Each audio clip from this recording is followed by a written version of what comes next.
Huh? Why? Why? How? The one and the only, the triple, the G.O.D. I'd like to welcome you guys to a special installment of Triple the Guy Speaks On because, Kamen Rider Build, episode 14, The False Kamen Rider. See, the L's and the W's and everything was so humongous. We had to shut down a lab to do this one because, oh my God. I'm like,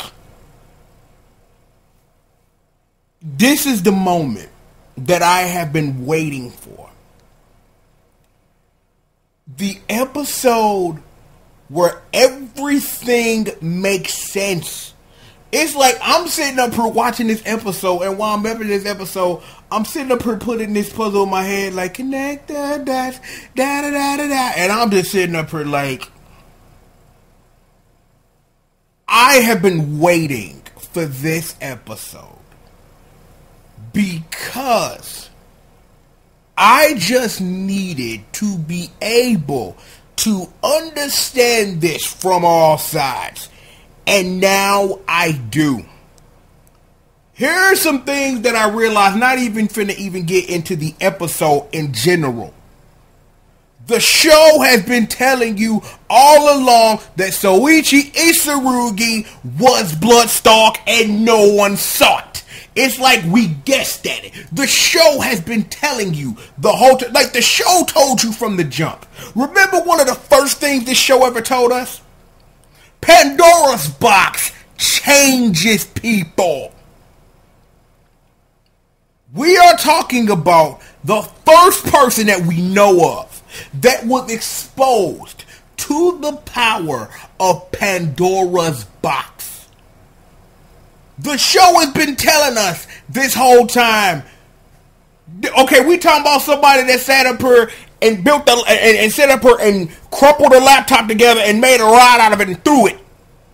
The show has been telling us the whole time, this dude is the dude, and it's just like,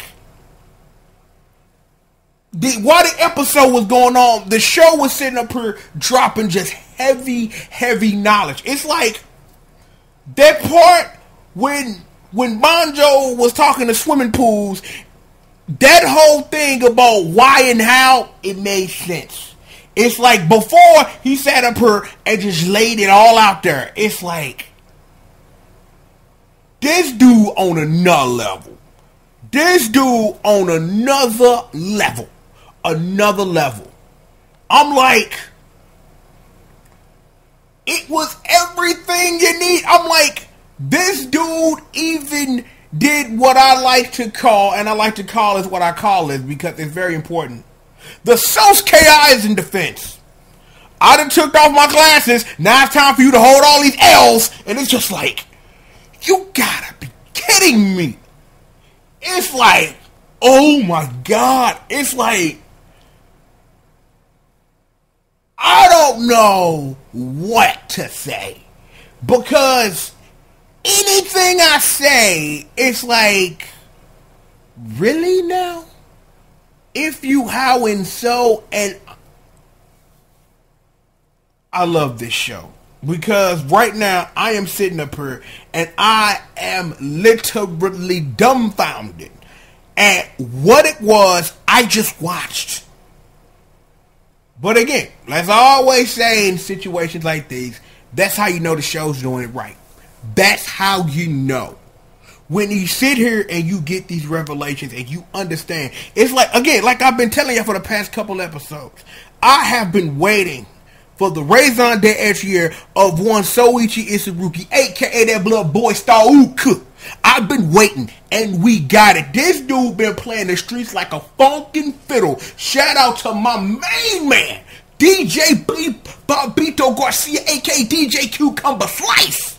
Cause my God, you just like, my mind is like splattered like over on my back wall right now. Cause I'm dumbfounded at this. And we ain't even for real talked about the episode, the growth in Sento. We ain't even talked about none of that. We still on that boy Bloodstoke. It's me. Hit him with the straight Vinnie Mac Diesel. Hit him with the genetic jackhammer. It was me, Sento. It was me all along, Sento. And it's just like, wow. I'm like, seriously. Right now, I am sitting up here and I am just a ball of emotions right now. Because, again, just to go back to my point that I always like to make. This is how you know the show's doing right. This is how you know. This is how you know. Because, see, I didn't come with no pretenses, no professor, none of that. I can't y'all the one and the only. Like, this has me excited for what's coming. It's going to be a shame that it's going to be a while before we watch Edgy and Aunt put in work and God came back from his planet with his hot fine girl, you know what I'm saying, to sit up here and do some more Dynasty Warrior stuff because, you know, it's Tuesday. But, anywho, I just, right now, I don't know what to say. I'm a little more calm than I came off the episode because, like, remember episode 18 of X8? Back then, you could clown like that. Now, I know I needed to calm down a little bit and come at y'all a little more realer because I'm like, yo, I spent like before I had to get on the mic, I spent 3-4 minutes like, oh, you know what, this, and cuss word in the book came out of my mouth because I'm just sitting up here like, I'm dumbfounded. This show went there, it took it there, and it nailed it. And it's like, I don't know. It's like to see this relationship go from what we knew to how it dissolved in the span of 2 episodes because the truth came out. I don't know what to do or say with this information. And surprisingly enough, that's a good thing. That is a wonderful thing. That I don't know how to comprehend what it is that I'm watching. That it's so much in my head going on with all the other stuff in my head going on, trying to process the episode that I just watched. It's a little difficult because at some point I gotta come down off of this rush, off of this high of, oh my God, this show blew my mind, and really put some reality to what it is we just watched. And the reality is this simple. Soichi Itsurugi is a level of a-hole I have not seen in media in quite a while. You done sat up here, you done dragged all these people into your web. You done sat up here, you done did poor Masora, poor her. Like, yo, I'm like, when she finds out, that's going to be something fierce. That's going to be something fierce for her character to get over and deal with. Because the thing is, at the same time, it's like, to be honest, if we talking about Miss Swimming Pools, in real context, in real honest, we are sitting here, y'all sitting here listening to me, and I'm trying to dichotomize this, is you've purified all 24 bottles. What do you do now? Like, what is Masora? Like, I don't, because see, the thing is that I love Masora as a character. Not as a tool to purify 4 bottles, but as an amazing character that keeps this show fun and keeps this show light. But if all she gonna be is a character that keeps the show light, or is there going to be something plot for her after she get over that your daddy, if that is your real daddy, because you know that's some whole old Maury Povich stuff we got to get into.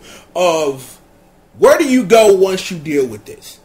You gotta wonder. You really gotta question this. It's like, yo, in this episode, I seen my boy Banjo Ryuga cross a dragon. Wake up, Pang, are you ready?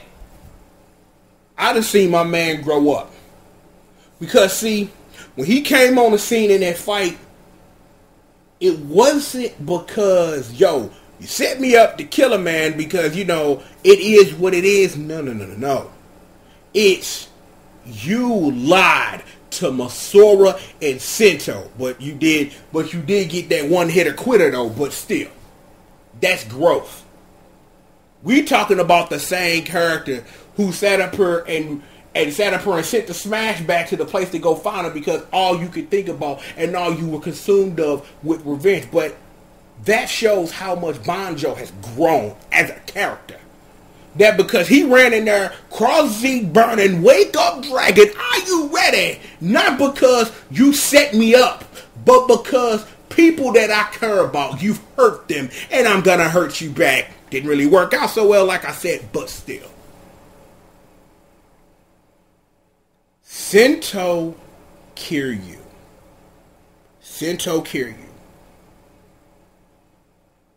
There was some reason I know that I love this character, and this was an episode that proved it. That boy is truly a genius. 1 step ahead, 2, 3, 5, 10 steps ahead of the game. He knew what the business was. He knew what the game was. He knew what the move was, and he played them out. He sat up here like, yo, I got you. Still all these fake fuel bottles. Oh, please beat me up. Help. Sat up here till he went over there, man, the boy Bloodstalker, a.k.a. Soichi Isarugi, took that stuff over the Japanese big worm. Gotcha, bitch! Them fake. He sat up here, knew his time was limited. Rabbit takes sparkling! That's growth. Because again, we know one of his weaknesses is that when he gets really pissed off, there is no forest, there is no trees, there is, and I quote, burn it down! No, I'm not going to do that because WWE might say, nah, you can't sing the theme song of Seth Rollins. But honestly, the only thing different about that song is burn it down! I do honestly wonder if they would have said Kingslayer. But anyway, regardless of my many references this weekend to S.H.I.E.L.D. stuff, I'm just like, this is the episode that I have legitimately been waiting for, and it did not disappoint. Growth on all ends. All this old stuff. And here to kill it. This is what I've been waiting on. Sento turns into Pepsi Man and sits up here and puts that Pepsi ripe on that boy Bloodstalk. Bloodstalk defense. I'm a G-Unit Ninja Turtle because my leader is a rat. I'm snitching. He sat up and said, that boy, leader of the Gray Squad. Oh, yeah, that's Night Rogue, by the way. He the dude who's Batman. You know, that thing. I'm like, I gotta admit, though, even in a losing effort, that boy Soichi Isarugi still came out on top. It ain't gonna last forever. But see, this I like to call a draw, right? It's a draw in a way where everybody comes away everybody in some way comes out a winner here, especially in that fight, right? We understand that there is something with Bloodstalk that he was able to one shot cross Z Dragon. One shot hit him with the bink bink, hit him with the bink bink. So it's something to Bloodstalk that we don't know. Maybe Soichi, I'm sorry, joke. Maybe he knows something about the Bloodstalk stuff that we don't.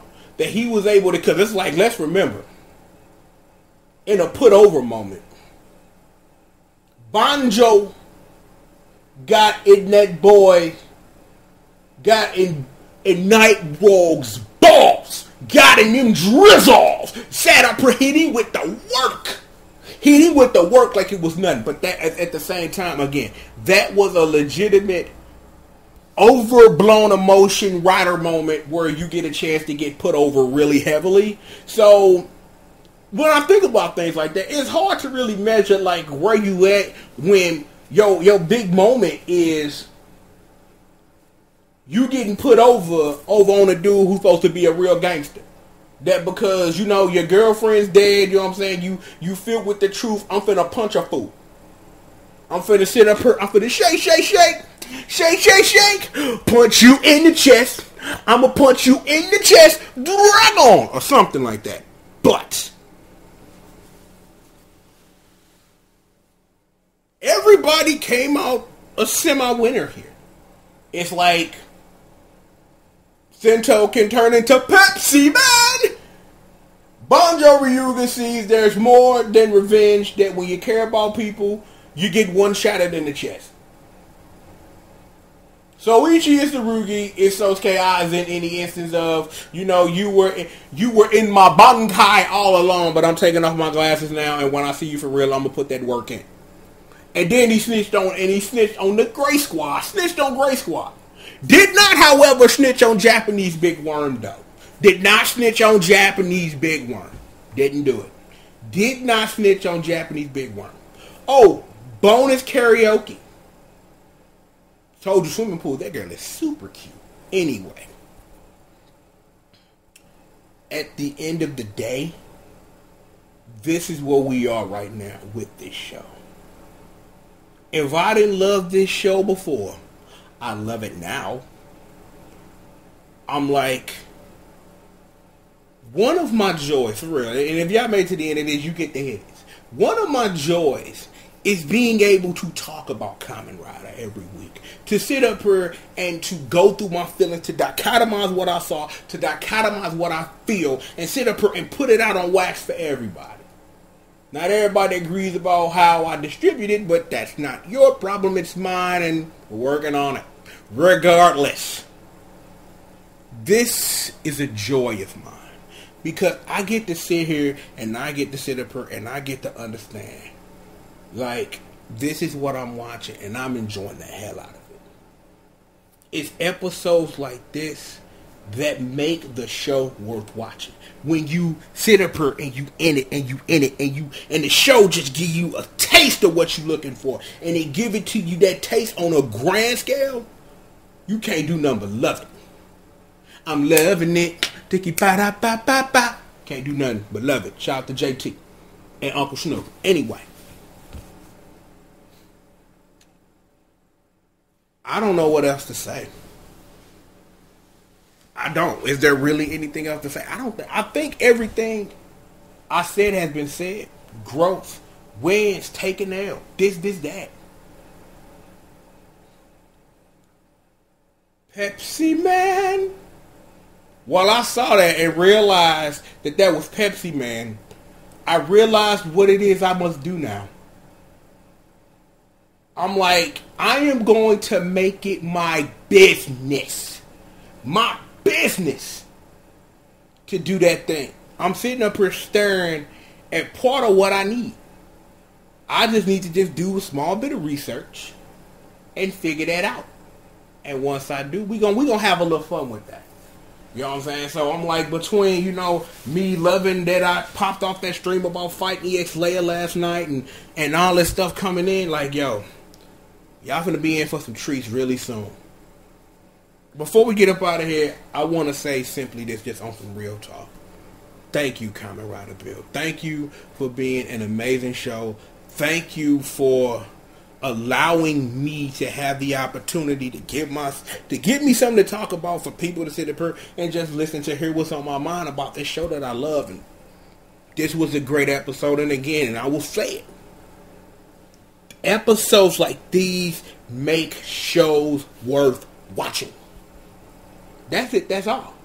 Episodes like the False Kamen Rider, episode 14 of Kamen Rider Bill, just in case you forgot, make it worth the watch.